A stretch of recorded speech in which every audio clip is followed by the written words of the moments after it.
The year was 1968, and Americans were heading to the moon for the very first time. When the Apollo 8 astronauts got there, they found a surprise. They took out their cameras and captured an image that no humans had ever seen before. Ever.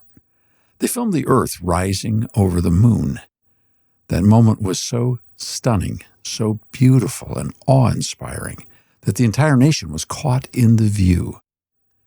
It was something from somewhere we had never seen before, and it changed our point of view. In 2026, American astronauts aboard the Artemis returned to the moon and traveled beyond, farther than any humans had ever been from the Earth. And when they got there, they took pictures as well and sent a message back to the good Earth. What happens when Americans go to the moon? And how does that experience pose a change of view for all of us? This is a conversation you don't want to miss today on The Public Square.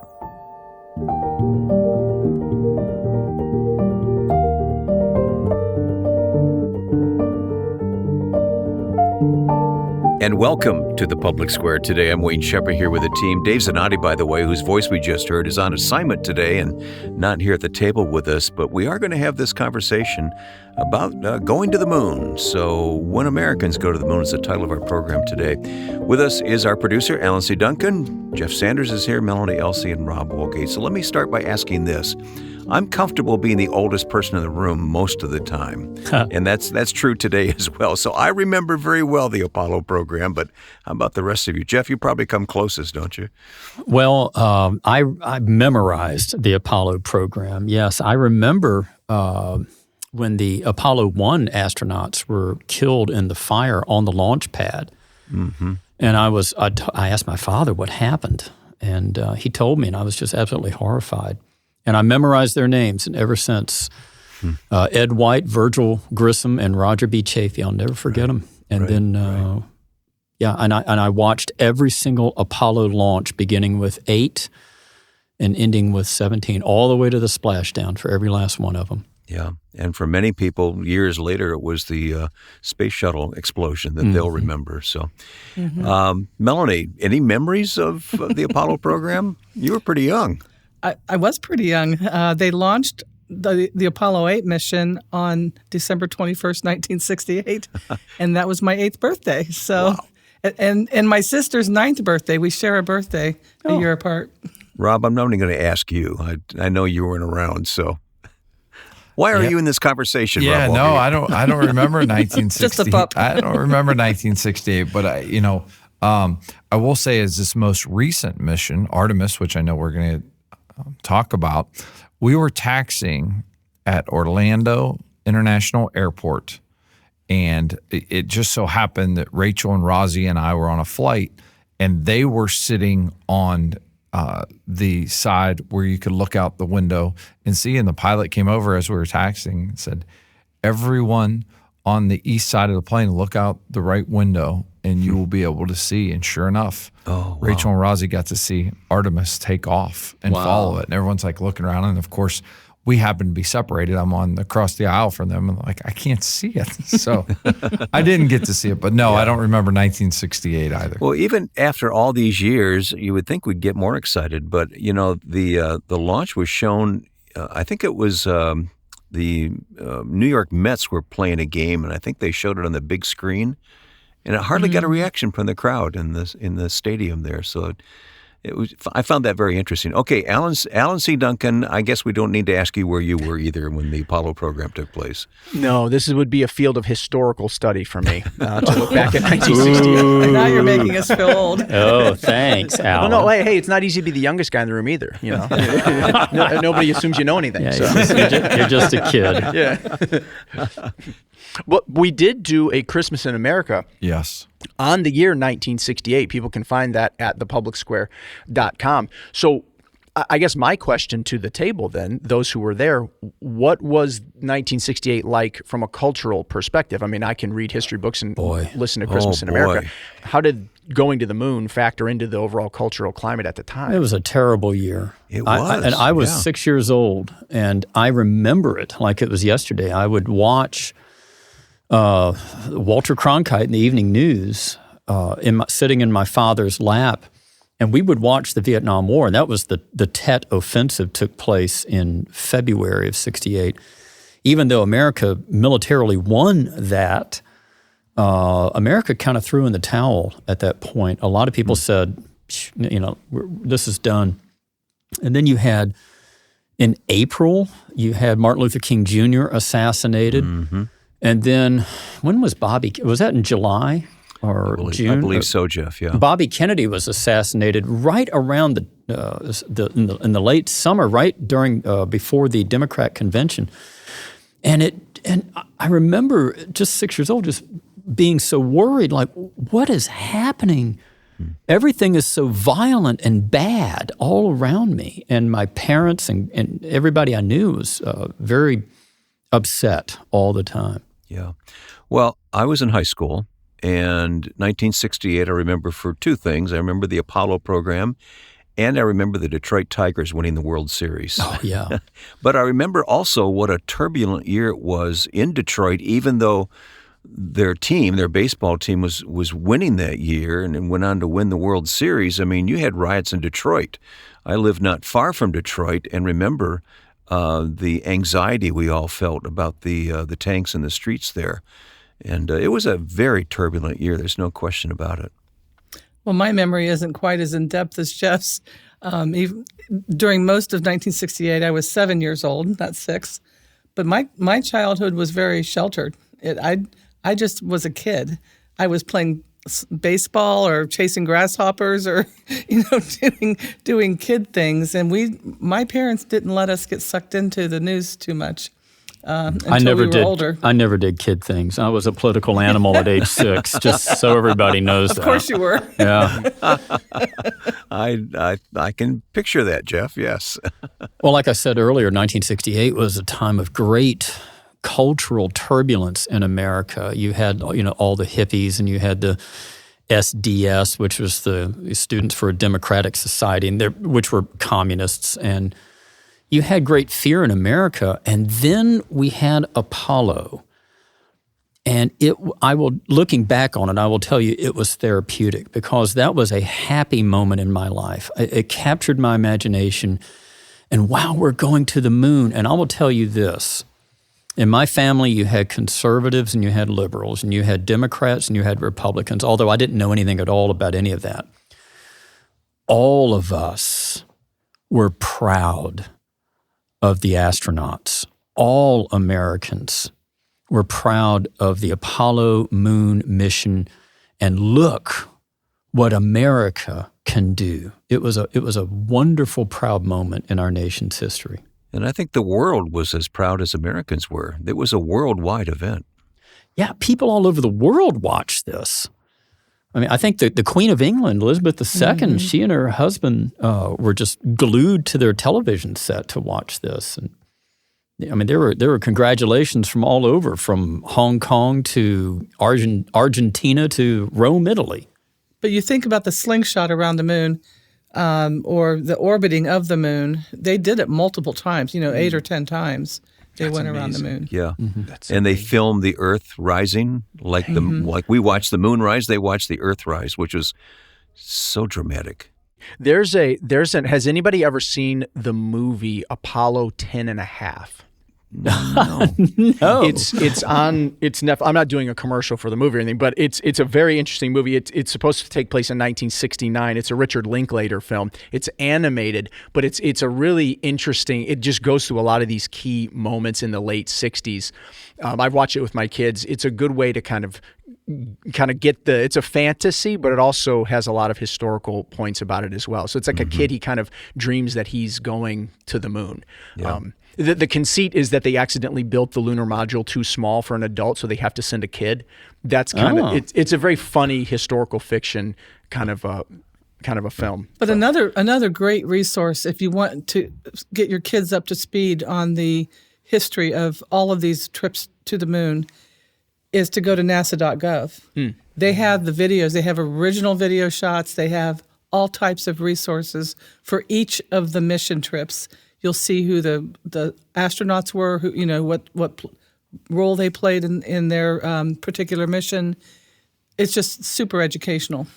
Well, as all this is taking place, I'm reliving the whole Apollo thing with my little 6-year-old grandson because we watched as a family the liftoff of Artemis II, and I was explaining to him about Apollo.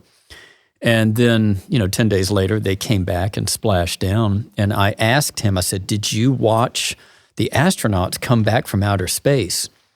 Well, this has now captured his imagination because he said, yes. And they came back riding in a ball of fire. Oh, yeah. And then which is kind of true. And then, and then he told me about all the parachutes and how the Navy came to their rescue. And I said, yes. And I saw all of that with Apollo. It is exciting, isn't it? And they've captured him now. That's amazing. Well, let's reach into the archive here at the Public Square for a moment because we did a Christmas in America based on the year 1968. So let's listen to a bit of that. And then coming up, we're going to talk with a friend of the Public Square who spent much of his career with NASA, and he'll have a lot to share. So stay tuned for that coming up on the Public Square. But let's go back to Christmas 1968.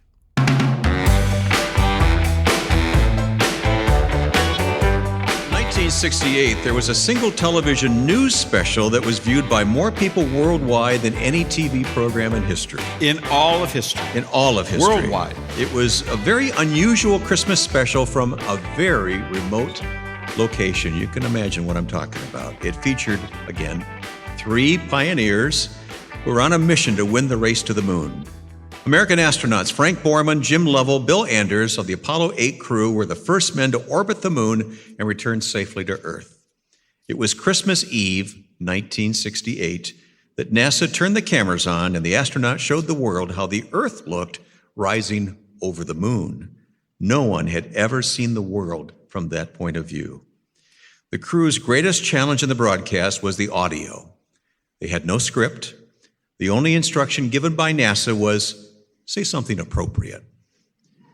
They asked a few friends who were professional writers and journalists, but nothing seemed to fit the moment when the whole world would be watching live.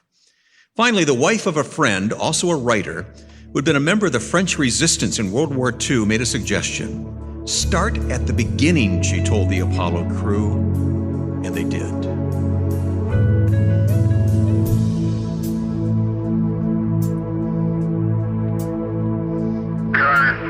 Now approaching lunar sunrise, and for all the people back on Earth, the crew of Apollo 8 has a message that we would like to send to you.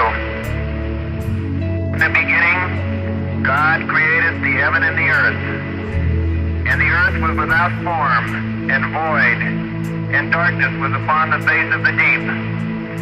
And the Spirit of God moved upon the face of the waters. And God said, let there be light. And there was light. And God saw the light, that it was good.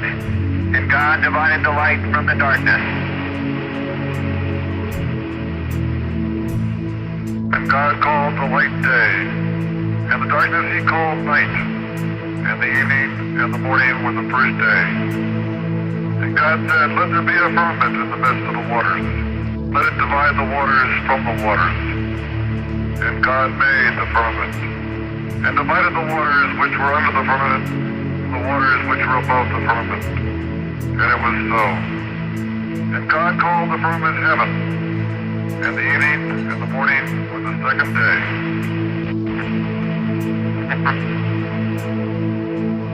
God said, let the waters under the heaven be gathered together into one place.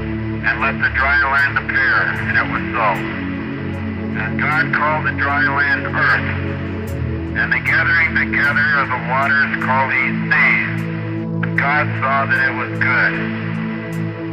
And from the crew of Apollo 8, we close with good night, good luck, a Merry Christmas, and God bless all of you on the good earth. We will be right back for more on the Public Square.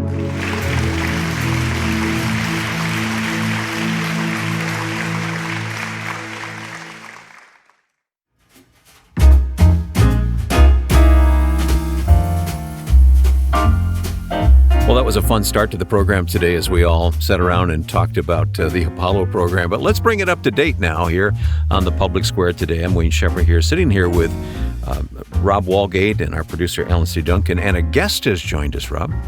Yes, friend of the program, friend of the Public Square, David DeFelice, who started at NASA as an engineer.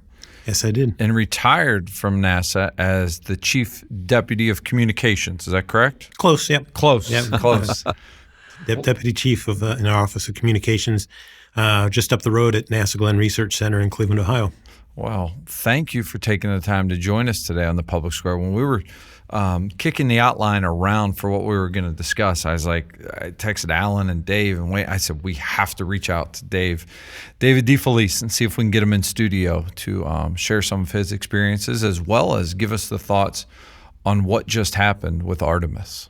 Yeah, it really was amazing watching it. And actually, I think I had more time to watch it since I was retired than I did if I was working. I probably would have been busy, working on different social media products and, various messaging and doing outreach to the community and such. So it was nice to watch. As someone, our listeners know, I coach a basketball team, and one of my phrases I'm fond of saying when I'm trying to teach basketball or get them to understand a concept is, this isn't rocket science. I say that all the time. This isn't rocket science. Well, today it is rocket guess what? science. Yeah. So it is rocket science. It is rocket science. My dad would often introduce me, my son, the rocket scientist. I said, you're not wrong. So, Dave, I think the first time I met you was at the groundbreaking for the very building you're sitting in right now. Yes, I remember that. A long time hearing your voice. It was great to meet you in person. You told me at that time your support for the Public Square, so I'm glad that we can have you on mic here today. I do have one beginning question, and then I'll turn it back over to Rob and Alan, but most people probably don't realize that NASA had that center in Cleveland. And can you explain what the center was all about and your role there? Sure. NASA actually has 10 field centers across the country, and as you would not be surprised in this organization, there's some political aspects to that. You get a broader congressional support when you're in more states and those types of things. And so actually I went to the school in University of Pittsburgh, and it was that time of year as I was getting ready to graduate where they're doing on-campus interviews, and I saw NASA in Cleveland. Sign me up. And like everyone else, so it's typically been historically a quiet research center doing more research and development, earlier technology things, and much of the technology of using hydrogen and oxygen as a rocket fuel was developed at NASA Glenn in Cleveland, and that's what fuels. That's the big orange tank on the Artemis Space Launch System rocket, similar to what we had on the space shuttle, and a lot of foundational work and continuing developing work was done on that. Good to know. And a lot of work with aeronautics and such. Well, I remember being there. Dave Zanotti came in and spoke at a Bible study there years ago.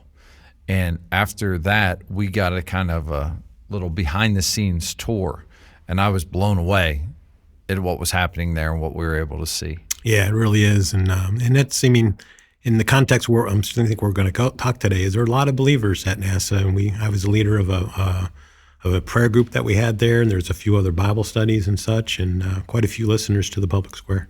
Oh, very cool. Well, we hit on Artemis, and you mentioned it, and I guess, for the listeners, as someone who worked there, has been involved in things such as, what did we see? What just happened, in your words? What took place?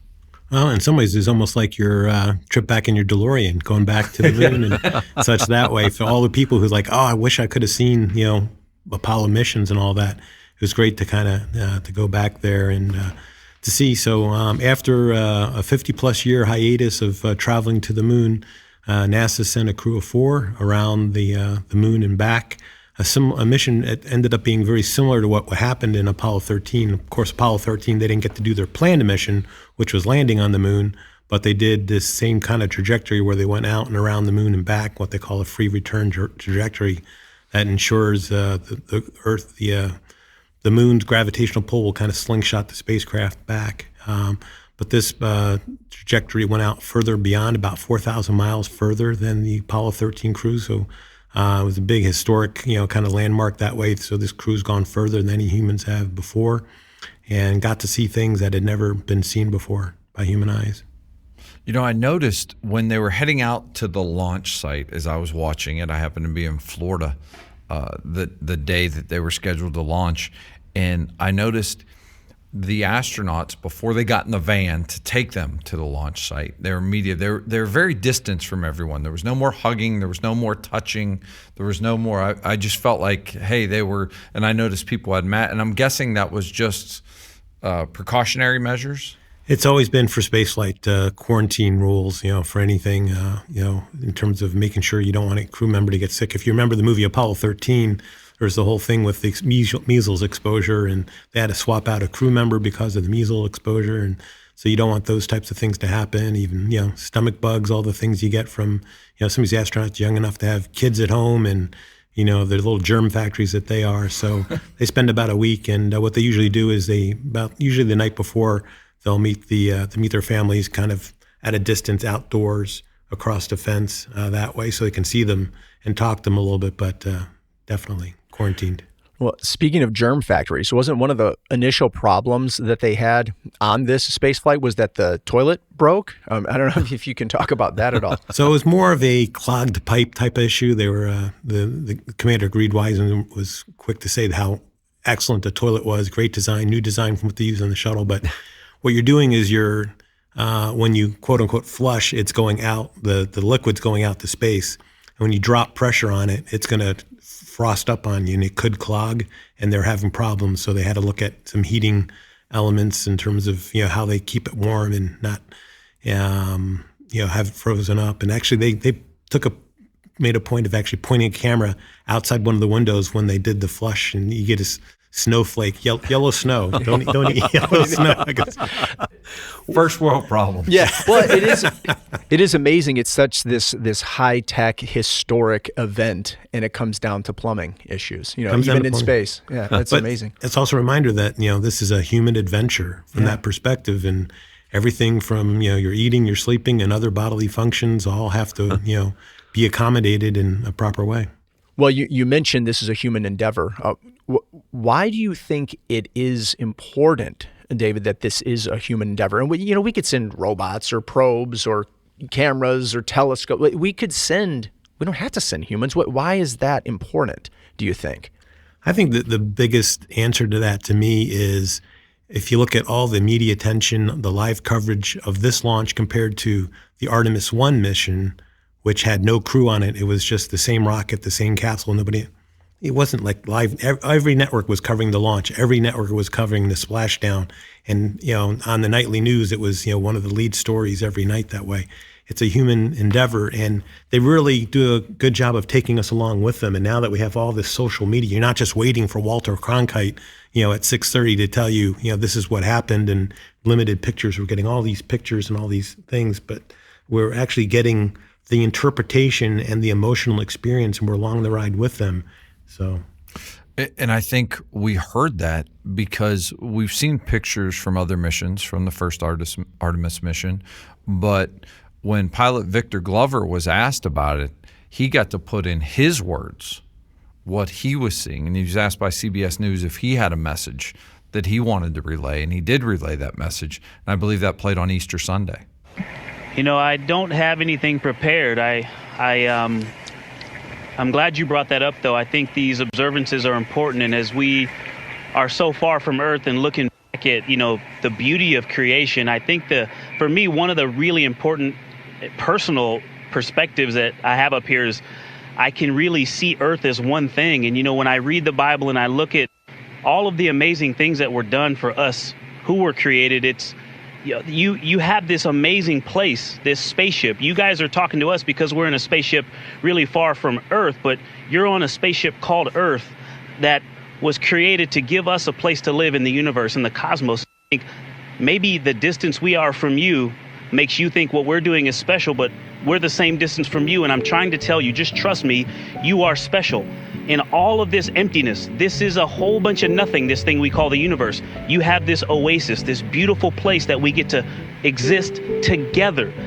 I think as we go into Easter Sunday, thinking about, all the cultures all around the world, whether you celebrate it or not, whether you believe in God or not, this is an opportunity for us to remember where we are, who we are, and that we are the same thing, and that we got to get through this together.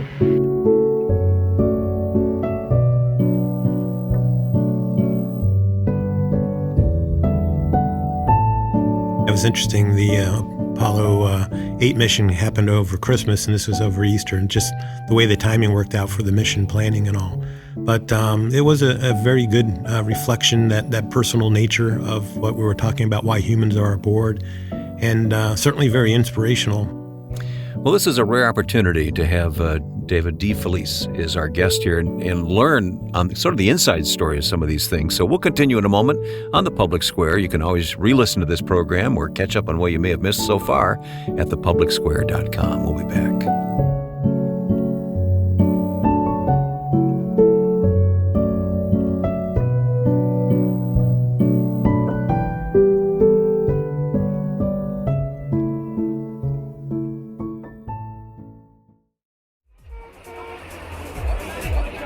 Spreading the light of liberty across the land. Now back to the Public Square. Once again today on the Public Square, we're talking about space travel. We started with the Apollo program. We started talking about Artemis here, the most recent endeavor in space, and so happy to have our guest here with us. By the way, Dave Zanotti's on assignment today. We'll hear about it from him, I'm sure, as a listener. So, Rob, reintroduce our guest, if you would. Yeah, David DeFelice from NASA. How many years did you work at NASA? 38 years before I retired. 38 years before you retired. So, yeah. And we've had him in studio before to discuss a pitch that was thrown from outer space for the World Series. Yeah, good old episode of The Pine. Yeah, The Pine. You brought a baseball in that day. One of the baseballs that flew in space. In our previous segment, we talked about Victor Glover and the message he had on Easter Sunday. And Victor Glover is someone who's been very outspoken about his faith all through his NASA career. It's been great articles in various Christian publications and such. So it wasn't surprising. And I think what some people found surprising was how open he was allowed to be about his faith. And that's certainly very interesting. I think there's some people who go into the work at NASA because the way I looked at it was from a perspective of Psalm 19:1, the heavens declare the glory of the Lord. And I was excited to see and support the missions of going farther and deeper and learning new things. And I was never afraid of, if we find this, it's going to mess everything up. And it was exciting for what we're going to find and how we understand it. And everything tends to confirm what we know in science. There's this misunderstanding that there's a wrongful tension between faith and science, but all the folks that I've worked with have been able to have those work together hand in hand, and you don't have to in any way put your brain in neutral to work your faith or your science together. Yeah, and Commander Reed Wiseman, he talked when he got back about the experience he had, and he talked about not really being a religious person, but he really didn't know how to communicate what he had seen or experienced. I'm not really a religious person, but there was just no other avenue for me to explain anything or to experience anything. So I asked for the chaplain on the Navy ship to just come visit us for a minute. And when that man walked in, I'd never met him before in my life, but I saw the cross on his collar, and I broke down in tears. It's very hard to fully grasp what we just went through.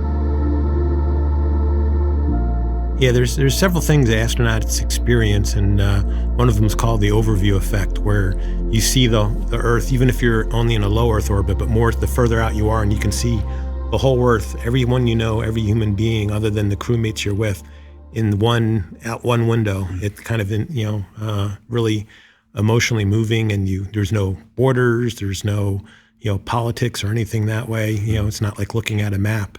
It's looking at the globe of the Earth, and that has an impact. But I think what I heard Reed say was something even more moving, and just trying to process everything. They saw amazing things, including a total solar eclipse where the moon completely blocked out the sun from their vantage point, which had never happened before.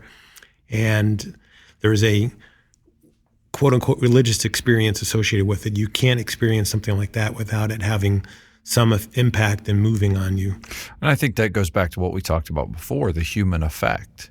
We can look at pictures all we want sitting in a studio, but when you're up there and you're looking back and realizing, as you said, everyone you've ever met or known, you can see at that moment. You can see where they are. That would have an impact. We're talking about Apollo. I actually had a unique opportunity several years ago while working at NASA. Was doing an event. One of the fourth man to walk on the moon, astronaut Alan Bean, when he retired from NASA and his military career, he actually became an artist. So I saw him at an art gallery, and as actually divine intervention or whatever, I actually ended up having a private lunch with him. And so asking him some questions, and I'm bold enough to ask people about their faith. But there's a painting he had done where there was an allusion to something, a faith element. So I asked him about his faith, and the story overall is long and very interesting and all. But I asked him about, did any astronauts ever change, come to faith or change their view from traveling in space? And his observation was, it was a watershed experience, and whichever side you were on, it tended to drive you more. So if you were more evolutionary and all that way, it tended to it's just, reaffirms all my belief. If you are more of a creation perspective person, it reaffirmed that for you that way. At that point, from his experience, didn't know anybody that had actually changed. There have been some who've made professions of faith afterwards, and it would be impossible to say the space travel didn't impact them. But it was an interesting observation that he made. But obviously, we've had many more humans in space since then. Mission specialist Jeremy Hansen, his quote was, "But what kept grabbing my attention when the lighting was right and we were looking out the windows, that I kept seeing the depth of the galaxy. That was mind-blowing for me. The sense I had of fragility and feeling infinitesimally small, just in the grand scheme of things." And for me, that just reiterates how amazing and wonderful and massive of a God we serve. Yeah, and to me, it's reminiscent of Psalm 8. What is man that thou art mindful of him? And it's got to be humbling from that perspective. No matter how big you think, you're really, really small from that aspect, but known by God still. So what do you see when you look back at those pictures that Artemis sends back and that were taken from up there? I mean, I'm in awe of the God of wonders, what he does that way, the way he created things. I think that's interesting what Jeremy Hansen said about the depth. You can actually see, when we just look up at the night sky, it all seems like it's right one there. two-dimensional, and we see stars next to each other, but they're billions of light years away from each other and just varying in brightness. And it just, like I said, Psalm 19, the heavens declare the glory of the Lord. It just, you look at it and say, how great is our God that he knows the stars by name. He told Abraham, he calls them out one by one. He knows them by name. Not one of them is missing. Do you have a particular favorite image or picture that's come back from Artemis 2? Sure. I'd say for me, the one that's probably had the most anticipation and certainly delivered on it was Apollo 8 gave us what they called Earthrise, where they were kind of surprised. They came around from the side of the moon and said, oh my goodness, grab a camera. We got to take a picture. The Earth was rising up above the surface. So what they got to see was an Earth set during the Artemis 2 mission. And they just released they had a bunch of still images. They just released, I saw yesterday, an iPhone video camera that the Commander Reed Wiseman pulled out. And you can actually see the Earth just setting and just gradually, just like you would watch a sunset, just gradually going behind the moon and slipping away. It was just awe-inspiring. Well, I have not seen that video yet. I have to look it up. If Apple doesn't make that a commercial for the iPhone, I don't know what. Come on, guys, that's just right there for you. Filmed on an iPhone. It's a statement of fact. They're allowed to say that. So. Yeah. It has to be just an awesome experience to see that. I mean, we see the photos and it moves us to see the photos, but for them to see it in real time as so few humans have seen it before, it has to be just awe-inspiring. And what one of the press releases I read talked about when they were sending some of the 7,000 images that the astronauts took, they said the most powerful optical equipment they had was the 4 pairs of eyes they had on the astronauts. Yeah, and that's well I was said. listening to some of the live fly around and the commentary, And they did something rare where they gave the science officer the capsule communication microphone to talk directly to the astronauts instead of it all being relayed. And they said it was just so incredible valuable to have the astronauts in real time saying, I see this, I observe that. There's certain colors, there's certain hues, the way the shadows are casting was just really so incredibly helpful to them. And they'll work that together with all the still images and video images that they took to process everything. But it's really impressive. And the human eye is just so amazing because, a lot of people look at pictures and, they'll say, well, how come you don't see the stars? Well, it's because you can't see the really bright moon and the stars at the same time with one aperture setting on a camera, if you will. But the human eyes can do that more and more. And they can adjust and see different things of different intensities. It's, again, just a testimony to God's creative power and what he created in the human eye. Well, we'll talk more. We've got another segment coming up with our guest, and it's so interesting, isn't it, to think about the wonder of creation as observed by those who have seen Earth from afar. So we'll continue the conversation. But if you joined us late, this is one you got to go back and listen to from the beginning at thepublicsquare.com or on YouTube. You'll find all of our programs there. We'll continue.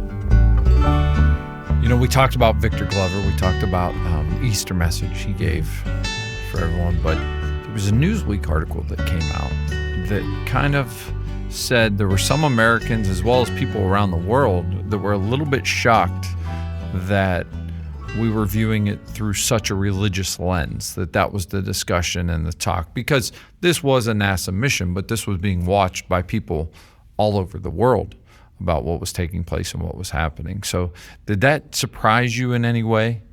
Not really. I think what I found more surprising was that, the astronauts are given freedom to express. That's what we talked about. That's why they have humans there, to express, to emote, to, process everything. And, hearing them do that out loud in real time, like I said, those remarks that he shared weren't prepared. And so it was a privilege of just, again, feeling like we're riding along with them, overhearing conversations that way. So I know, when I go out and speak in the NASA Speakers Bureau, actually the tie I'm wearing today I would often wear, and it says, "In the beginning, God." Never once got a complaint about it. No one saying, "Hey, this guy's proselytizing" or anything. Would generally kind of defer if someone asked a question about something along those lines, he would answer, but usually not put forward too much that way. But what I found more surprising was that not only did they let Victor Glover speak it, but then they would share some of those messages on social media, which is more of an official, product saying that. But I think we're seeing that more in the sports world. We're seeing that more common expressions that way. And I think it's looking at our humanity and the full depth of our human experience, not just our scientific analytical minds. Yeah, because Reed Wiseman talked about when he got off, as we mentioned, not being a religious guy, just trying to find the words to show what he experienced. And that would be, I guess for me, I'm pretty simple. Anytime I take off and fly and we get to 35,000 feet, I'm still amazed that I am hurtling through the air at 500 to 600 miles per hour in a in a tube, right? With all these strangers. I'm like, this blows my mind. Try not to think about it. Yeah, what we are doing. I mean, if you make that, what you can fly in an hour, what's going to be a 10, 12-hour car trip. So that still blows me away.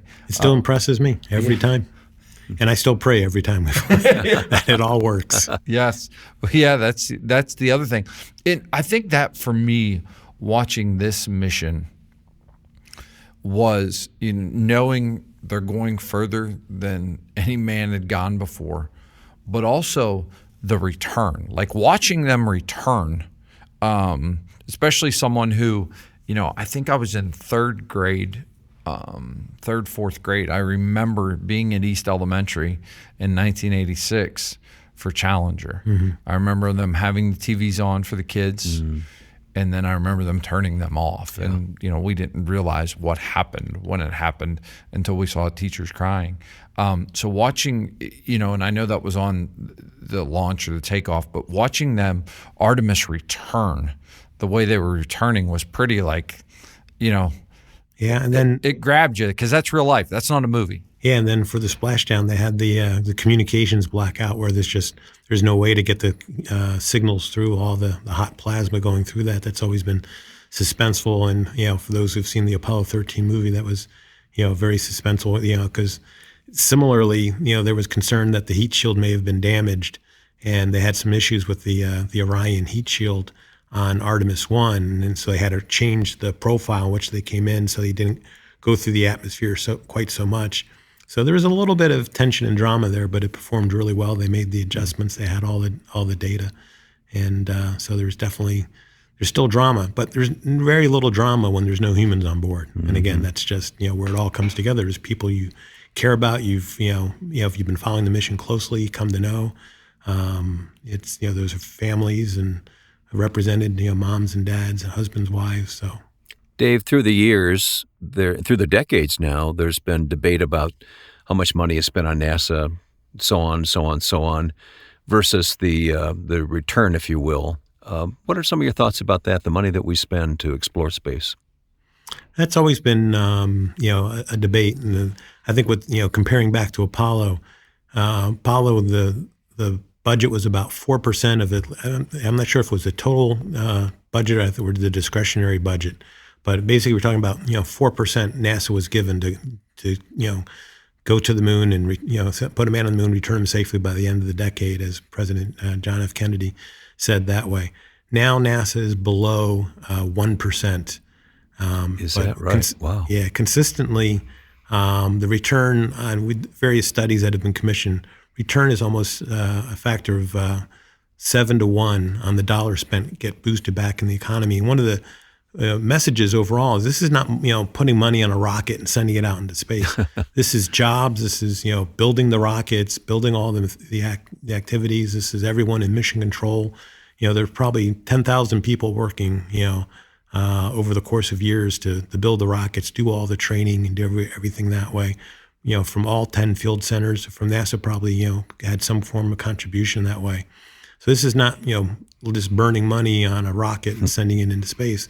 It's invested back here on Earth. Yeah. That's one of the things that I saw and I noticed in some articles during the Artemis mission was they talked to some people that worked at one of the at other field stations that had been involved in the process, whether it was the engineering, whether it was helping in design, whether it was building flight suits, all these things, they feel connected to it.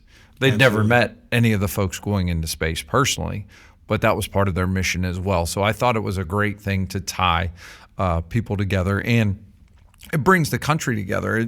It was the topic of conversation that week in April at a lot of places. Yeah, and I think the timing, again, there's parallels back to 1968 and the Apollo 8 mission. It was just such a rough year, the assassinations and the war in Vietnam and those types of things. So I don't think we can compare 2026 to 1968, but there's a lot of unrest in the world, a lot of uncertainty, a lot of angst, if you will. And I think the Artemis 2 mission, much like Apollo 8, really drew the world together and everyone looking upward and tuning in and watching the same thing. I think it was another very similar moment that way. Any of us who has been part of a team effort, the sense of satisfaction that comes when the team succeeds. What's it been like for you personally at NASA and those around you to say, hey, I had a part in all this? Yeah, it's definitely, even though I'm retired, there's a sense of pride. I'd gotten to meet a couple of the astronauts before and when they were candidates and training and such that way. So there was a personal connection there. But, some of the messages and some of the things, I saw some of the exhibits around the various launch sites and things that I had touched or been involved with when I was working. And it was just so great to see it all come together. I had friends who were down at the launch and, working it and doing things, and still felt connected, still missed it a little bit, but it was good to sit home in my recliner and watch it as well. By the way, you mentioned that tie earlier you're wearing, In the Beginning God. I'm guessing that's not in the NASA gift shop. Where can we get a tie like that? Oh, I got this at remember when there used to be Christian bookstores? Oh, yeah. And you could go in and buy apparel and all that way. Yeah, this one goes back. This is probably a 30-year-old Father's Day gift or something that way. But I'm sure you can find some online. Well, that's a great look. Thanks. Well, we're going to return to our whole panel in just a moment and sign off with our guest here, and David DeFelice. It's been so helpful, hasn't it, Rob and Alan, to talk with our friend here who fully supports the Public Square, by the way. I know that you've been a cheerleader for this organization, David, so thank you for coming in today and to share these things with us. And we need to continue this conversation as the time goes by. What do you think, Rob, Alan? Most definitely. David, thanks so much for coming in. We, all of us, our entire team, appreciate you, the work that you've done, and your support of the Roundtable in the Public Square. I appreciate all the hard work you do, and I enjoy listening faithfully. Look forward to opportunities and just seeing the campus here grow at the American Mission Center. Very exciting times. Well, for those of you who have to leave us at this time, there's, of course, the whole program online at thepublicsquare.com. with our smartphone app and at youtube.com. You can watch and listen to us there. But we'll continue with the whole panel in our final segment coming up. So you stay with us now in the Public Square.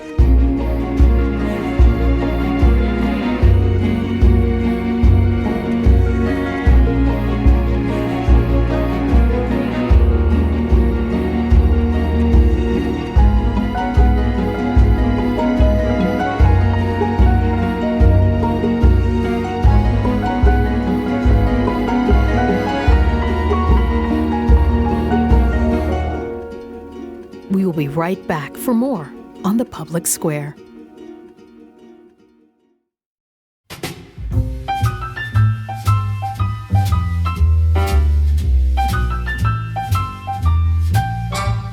Well, thanks for listening to the Public Square today. We've got a few more minutes here with the whole panel, minus Dave Zanotti, who's on assignment today. But we did that Christmas in America program looking back at the year 1968. It's hard for me to remember it, though. We've done, 15 of these CIA programs through the years? And anybody else remember that one? Well, we're sitting here in the studio of the Public Square and looking around, and on the walls are the posters from each respective year. You guys have a cheat sheet then. Okay, yes, all right. We do have a cheat sheet. And I believe right over there. Yeah, but can you read it from here, Rob? That's the true question. Nobody can see the picture of the Earth. Yeah. I can see. Who were the special guests? I didn't Rob? have to read it because I can see the Earth in a picture taken from the moon. So I knew that was the one that I needed to be looking at. And it looks like we did that show in 2020. Is that correct? I'm gonna walk over. Yes, so in 2020, we did the 1968 show for Christmas in America. Well, we sent Alan on an expedition across the room here to look at that poster on the wall. So back at the microphone, Alan, what did you learn? Yes. Well, I looked at the poster. Looked like we had some music from the Mamas and the Papas. I remember that one, yeah. Yeah, talked about Martin Luther King Jr. in that, of course, and then also Francis Schaeffer is over there on that poster as well. So of course, all appropriate to the time, 1968. So we and any of our listeners can find that on YouTube? Yes, if you look on YouTube, Christmas in America 1968 on the Public Square is the title of the YouTube video. You could find that at the Public Square's YouTube page. So we actually have a video from that year. Excellent. So it talks about the context of what the Apollo mission meant on Earth. So we urge you to check that out and use that YouTube channel for current programs and archive programs as well. But certainly go back, and it's fun to look at those Christmas in America programs through the years that we have there. Alan, any other word about how to find us on YouTube? It's just very simple, right? It is, yeah. Look for the Public Square on YouTube. You can type that in. The technical official handle, as they would say, is at TPS in studio. But I always tell people, look for the lamppost. You'll if you see the Public Square and you see a lamppost, that should be us. Yeah, so we've got quite. We're trying to develop an active YouTube presence now. Sure, and it's very helpful. What about the pine? The Pine, thank you for bringing that up, Wayne. The Pine is kind of Rob and I's foray into some sports broadcasts. We haven't done it in a while. It's kind of been on the back burner with a lot of things, but we still have some really interesting broadcasts and programs that are available at thepublicsquare.com. Mm-hmm. If you go to the About section at the top of the new publicsquare.com website, mm-hmm. it'll say the TPS. You'll see the TPS network. You'll see American Policy Roundtable, Kids on the Square, First Person with Wayne Shepherd is in there. You'll see Hymns on the Square, 1850 Main Street, and you'll also see The Pine in that list. Excellent. Okay. And what if I would direct people, if they're enjoying this show, if they've enjoyed hearing from David DeFelice, Rob and I actually did get a chance to talk to David. Look for Athletes and Astronauts, parts 1 and 2, when you find The Pine. Okay. Well, before we wrap up today, I want to give a shout out to all of our listeners in Central Illinois. I was just at WBNH in Pekin, Illinois for their annual Share-a-thon, and I know you guys all know of the station there and know our appreciation for the station, its staff, and our listeners throughout Central Illinois. Rob, especially, you've been there, and David's been there. Years and years, dear friends. Yeah, they are. Dear friends. It always impresses me. We seem to have such a loyal following for the Public Square from that radio station in Pekin, Illinois, and it just amazes me, and I'm so grateful for it. Yeah, we have friends all across this country, and we think of WBNH, and there's so many others that air the Public Square. Some air the 30-minute daily, others air the weekly, as well as the 2-minute daily, and for that, we're appreciative of that partnership that we have with those folks, and we want to invite all of those listeners at WBNH and across the country to join us on the ground that we're talking from right now on July 4th, 2026, to celebrate the 250th anniversary of the signing of the Declaration, as well as to look forward to the new building that'll be on this property where the American Mission Center sits, and that building will be Declaration Hall. I talked to several people. I was there for the Share-a-thon in Pekin, and I talked to several people who are planning, even some who have tickets already, who are coming to that event. They're driving over for the July 4th event. So let's encourage anyone who is interested to come on down, right? Yes, we want to have you here for that afternoon. It'll be a celebration with some special musical guests that you'll get to hear from. We've talked about Christmas in America much today on the broadcast and the musical guests that have been there. And there'll be some wonderful musical guests as well on July 4th, 2026, right here in Valley City, Ohio. So we hope that you'll jump on the website and let us know that you'll be there that afternoon. I think about when we broke ground for this building that we're sitting in, the American Mission Center. And we did that on the 4th of July in 2019. And I can remember, and when we had the idea to have that event on the 4th of July, I remember us looking around and saying, well, we hope people show up, right? Yeah, and you think about it. I think 9 states were represented. Mm-hmm. People traveled from all over. It was encouraging to each of us from the Public Square and the American Policy Roundtable to see our friends. So we're hoping for the same thing this July 4th as well, as we break ground on a new building, Declaration Hall. Yeah. And what is the purpose of Declaration Hall to come? Oh, Declaration Hall. Well, one, it's going to give us more library space. And anyone that's been to the American Mission Center knows that we believe in the restoring of the reading of books. And we have plenty of books here and some amazing books here as well. But it'll give us more space. But it will allow hundreds to gather, Wayne, and allow us to host events on our property, allow us to host events here. You'll see Christmas in America here. You'll see people come in to do guest lectures here. You'll see high school and college students come here for events to hear from us and to hear from others. Right now at the American Mission Center, one of our favorite things to do is to host high schools from government classes or history classes or entire junior or senior classes. They come here and we set up shop, and Melanie basically holds a policy briefing with them. Well, we'll be able to do many more of those and on a much larger scale. There's so many things that can be done, and we're just excited about the opportunity and to see what doors the Lord will open next. Yeah, it's going to be here before we know it. So to help us understand exactly how to prepare, we're asking for tickets to be requested, right? So how do people find tickets? They can contact us online at aproundtable.org. thepublicsquare.com, or give us a call, 1-800-522-VOTE. That's 1-800-522-8683, and we will make sure to get you all the information about July 4th, 2026 in Valley City, Ohio. All right. I don't think I probably need to ask around the table, but is everybody planning to be there? Totally, with family and friends, and it'll be a fun day. Just celebrating our 250th birthday. It's going to be wonderful. Yeah, I agree with that. Alan, I have a feeling you're going to be working hard that day. Oh, yeah, I think so. That's safe to assume.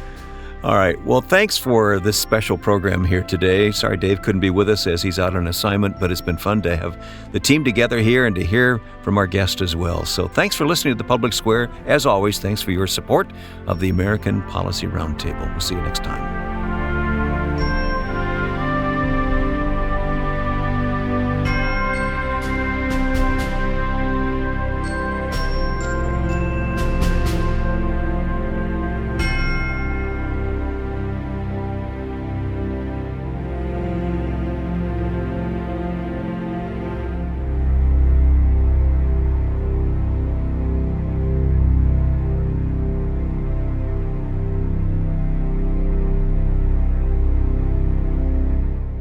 The Public Square is a broadcast service of the American Policy Roundtable.